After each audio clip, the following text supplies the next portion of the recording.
ఎంత అందంగా ఉంటుందో, ఇలాంటి కూతురు నాకుంటేనా అనుకునేది. ఆ భావన కలిగింది కాబట్టి ఆవిడ కడుపున కూతురుగా పుడతాను అంది.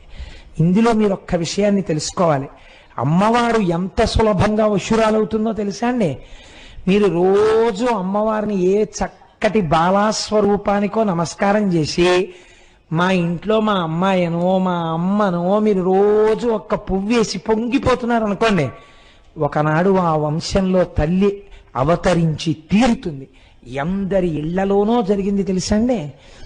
ఇళ్లలో పూజ చేస్తుండగా, మీరు నమ్మండి నమ్మకపోండి, నేను ఒక సత్యం చెప్తున్నాను, బాలోపాసన కలిగినటువంటి అనేక కుటుంబాలలో ఇంట్లో అందరూ కూర్చుని ప్రసాదం తీసుకుందామనుకునే వేళటికి చక్కగా బాల రూపంలో వచ్చి కొద్దిగా పువ్వులు కాసిన పువ్వులు ఇస్తారా అండి అని